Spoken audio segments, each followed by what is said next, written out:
Factory express اب آپ کو بتائیں کہ آغا خان یونیورسٹی تعلیمی میدان میں جدت لانے میں پیش ہے. ہم اکثر بات کرتے رہتے ہیں مختلف شعبوں کے حوالے سے، خاص طور پہ ہم میڈیکل شعبے کی بات کریں تو اس میں بھی تو آغا خان یونیورسٹی میں جدید سے جدید تر کام ہو رہا ہے اور یہ ہمیں معلوم ہے. مگر اب آغا خان یونیورسٹی نے تعلیمی میدان میں ایک نئے شعبے کا اضافہ کیا ہے. دس از ریلی انٹرسٹنگ، اور یہ ہے faculty of arts and sciences.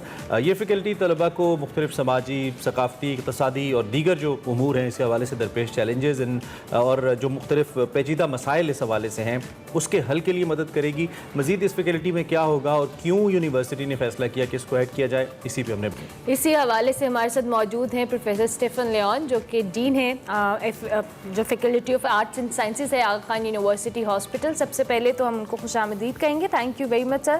سب سے پہلے آغا خان یونیورسٹی ہاسپٹل کی faculty of arts and sciences کے حوالے سے ہم ضرور جاننا چاہیں گے کہ اس کو جو سٹارٹ کرنے کا پرپز ہے وہ کیا تھا.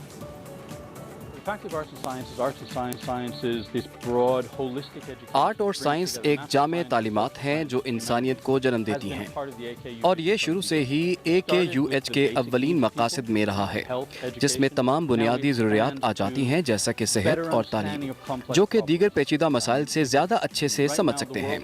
آج کل کے دور میں بھی بنی نوع اسی مسائل میں گھری ہے جو تکنیکی نہیں ہے. ان میں سماجی، ثقافتی، اقتصادی اور سیاسی ہیں. ہم FAS کے ذریعے کوشش کر رہے ہیں کہ مستقبل کے رہنماؤں کو ان پیچیدہ مسائل کے حل کے لیے اولین ترجیح پر تیار کیا جائے. ہمیں نئی اپروچ کی ضرورت ہے جس سے ہم موسمیاتی تبدیلی، قوم کی مستحکم ترقی، آبادی میں نمایاں تبدیلی جیسے مسائل کا حل روایتی طریقے سے ہٹ کر ممکن ہو.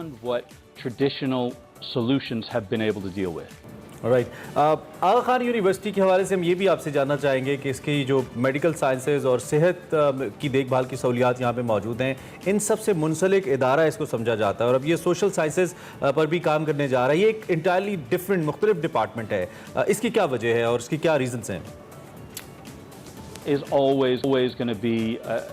طبعی مسائل تو AKUH کی روح رہے ہیں، لیکن لوگوں کی فلاح و بہبود ہمیشہ رہنے والی چیز ہے. سالوں کی محنت کے بعد ماہرین اس نتیجے پر پہنچے کہ ہم کسی جسم کا علاج ثقافت، معاشرہ اور تاریخ کو سمجھے بغیر نہیں کر سکتے. صحت مند ہونا صرف جسمانی بیماری کے خاتمے کا نام نہیں ہے، بلکہ اس مسئلے کو جڑ سے ختم کرنا ہے جس سے یہ سب تاریخ اور ثقافت سے وابستگی انسان کو حقیقت سے جڑے رکھتی ہے.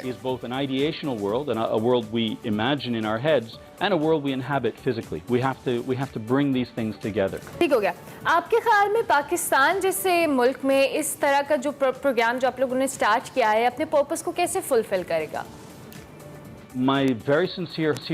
ہم امید کر رہے ہیں کہ یہاں ہم ایک ایسا آرٹ اور سائنس کا جامع ادارہ قائم کریں گے جو کہ کوشش کرے گا کہ یورپ اور ویسٹرن میں جانے والے پاکستانی اس ملک میں رہتے ہوئے بہترین نظام تعلیم پا سکیں، یا اس ملک سے مزید بہترین دماغ اس ملک کی ہی خدمت کر سکیں. اور ہم غیر ملکیوں کو بھی دعوت دیں کہ اس بہترین جامع کی بہترین ثقافت کو جان سکیں. میرے خیال میں پاکستان اس طرح کے آرٹ اور سائنس کے مزید جامعات کھولنے کا انتظار بہت سالوں سے کر رہا ہے. کچھ پروگرامز موجود ہیں لیکن وہ ملکی ضرورت کو پورا نہیں کر سکتے. ان پروگرامز نے پوری دنیا کو تبدیل کیا ہے. دوسری جنگ عظیم کے بعد یورپ اور US کو ان پروگرامز نے یکسر تبدیل کر دیا تھا، اور پاکستان میں بھی وہی تبدیلیاں لے کر آئیں گے. ایبسلیٹلی ٹرو، اور ایسا ہے بھی کیونکہ ایسے پروگرامز بڑا رول پلے کرتے ہیں نیشن بلڈنگ میں، یوتھ کو زیادہ ویل پریپیئر ہونے میں ان کے. سر، آپ کے خیال میں پاکستان میں اس قسم کا پروگرام کیا پہلے سے موجود نہیں ہے؟ I mean is it a different kind of programme جو اس سے پہلے کام کر رہے ہیں؟ اور اگر میں آپ سے بات پوچھوں کہ بنیادی ہدف کیا ہے اس کا تو کیا بتائیں گے آپ؟ اس طرح کے پروگرامز پاکستان میں موجود ہیں لیکن وہ ضروریات کو پورا نہیں کر پا رہے. صرف آرٹ اور سائنس کے جامعات ہونے سے فرق نہیں پڑتا، بلکہ ایک جامع نظام ہونا چاہیے جہاں لوگ ایک دوسرے کی مدد کر رہے ہوں اور مل کر کام کر رہے ہوں. بشری علوم بہت ضروری ہیں جو کہ آرٹ اور سائنس سے کچھ حد تک مطابقت رکھتے ہوں، اور ہم اپنے طلباء کو بتاتے ہیں کہ آرٹ، سائنس اور بشری علوم تمام جسمانی راز کھول دیتے ہیں. یہ کوئی بھی دروازہ بند نہیں کرتے. اگر آپ ایک مربوط تعلیم جیسے کہ انجینئرنگ یا میڈیسن کی طرح جس میں کچھ دروازے بند کر کے ایک دروازے کو مضبوطی سے تھاما جاتا ہے، لیکن آرٹ اور سائنس میں تمام دروازے باری باری کھول یا بند کر سکتے ہیں۔ ہمارے پاس اسے سمجھنے کے لیے این جی اوز سے بہتر کوئی ادارہ نہیں جو کہ مینجمنٹ، بزنس اور حکومتی پالیسی پر کام کرتا ہے۔ ایف اے ایس میں ڈین کے عہدے پر آرٹ اور سائنس کے اس شعبے کے آج کے بچے کل اس سیٹ میں میری جگہ بیٹھیں گے۔ یہ بھی بتائیے گا کہ اس ڈپارٹمنٹ میں جو آپ پروگرام شروع کرنے والے کون کون سے جو مین کورسز ہوں گے، مضامین ہوں گے جو اس پروگرام کا حصہ ہوں گے؟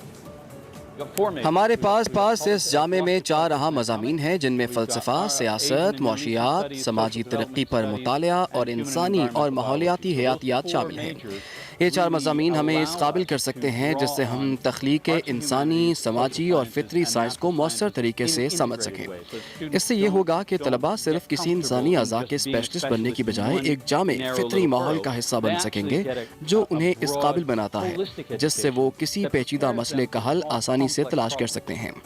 پروفیسر اسٹیفن، وی نو کہ آپ پاکستان اس سے پہلے آئی تھنک اپنے بچپن میں آ چکے ہیں ایز پر آر ریسرچ، لیکن تب کا پاکستان آف کورس اب کے پاکستان سے مختلف ہوگا۔ سو اگر میں آپ سے کہوں کہ اب کیسا تجربہ رہا آپ کا برسوں بعد پاکستان آنے کا؟ میں جب بچہ تھا تو پاکستان میں لاہور کے ایک اسکول میں پڑھ رہا تھا اور لاہور کے دوستوں کے ساتھ لاہور گھومتے تھے۔ اس وقت پاکستان میں مارشل لا تھا جس سے لوگ محدود تھے اور لوگ ایک دوسرے کو معلومات نہیں سمجھا سکتے تھے۔ لنڈے کے علاوہ کہیں سے آپ کو جینس نہیں ملتی تھی۔ کراچی ایک ایسا بڑا شہر تھا جہاں سے آپ جینس خرید سکتے تھے۔ وہ وقت جا چکا ہے، اب آپ کو یہاں سب کچھ ملتا ہے اور عوام کی قوت خرید کافی زیادہ ہو چکی ہے۔ 1980 میں جب مارشل لا تھا تو میں ایک فارنر ہوتے ہوئے بھی محفوظ تھا۔ میں تمام صوبوں میں جا چکا ہوں اور میں نے کبھی بھی اپنے آپ کو غیر محفوظ خیال نہیں کیا۔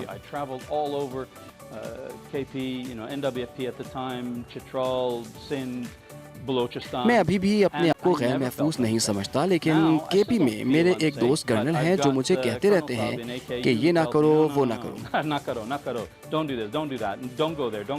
اپنے آپ کو محفوظ رکھیں۔ یہ نہیں کہ میں غیر محفوظ ہوں، مگر میرے ارد گرد لوگ جو یہاں سے ہیں خطرات سے آگاہ ہیں۔ ہمارے لیے یہ ماحول اجنبی ہے، لیکن مجھے اس ہی ملک نے پہلے بچائے رکھا ہے اور آگے بھی محفوظ رکھے گا۔ It protected me then and it still protects me now. It's been 40 years کہ آپ آن اینڈ آف پاکستان آ رہے ہیں۔ اس بار پاکستان آ کر آپ کو کیا خاص، کیا ڈفرنٹ لگا؟ Well, I could be lazy and say the food because the food is fabulous. یہاں کا کھانا میں کہہ سکتا ہوں، لیکن جو چیزیں مجھے سب سے زیادہ متاثر کرتی ہیں وہ یہاں کا ماحول جو کہ مجھے یورپ میں میسر نہیں ہے۔ My own personality that is always under wraps in Europe. میں جو دل میں آئے بغیر کسی کو غصہ دلائے کہہ سکتا ہوں۔ لوگ بغیر دل پر لائے درگزر کر دیتے ہیں۔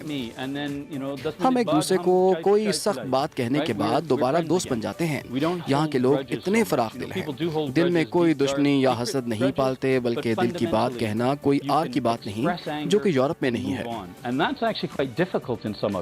Professor Stephen, at the end faculty of science and arts سے کیا امید ہے آپ کو آنے والے چند سالوں میں؟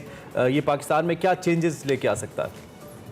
I genuinely believe that our graduates are going to have a much firmer grasp of. میں یقین رکھتا ہوں کہ اس ادارے کے گریجویٹس مختلف طرح کے پیچیدہ مسائل کو حل کر سکیں گے۔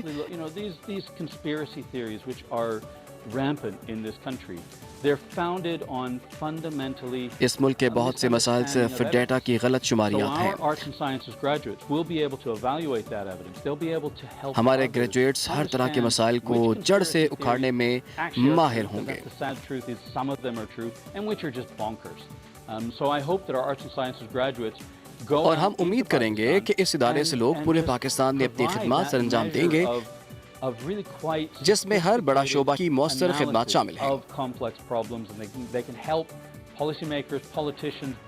جس میں ایک سسٹم سے علیحدہ رہتے ہوئے معلومات کسی مسئلے کو مکمل طور پر ختم کرنے میں ناکام کیوں رہتی ہیں۔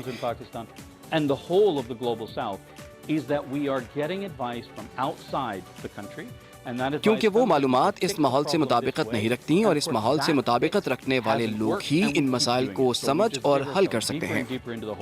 But if these solutions of complex problems are coming from people who fundamentally understand the culture and they have those critical analytical skills to make sense of how that culture fits with any of the array of solutions that are on offer, then I think we've got a genuine hope for the future. Thank you very much, Professor.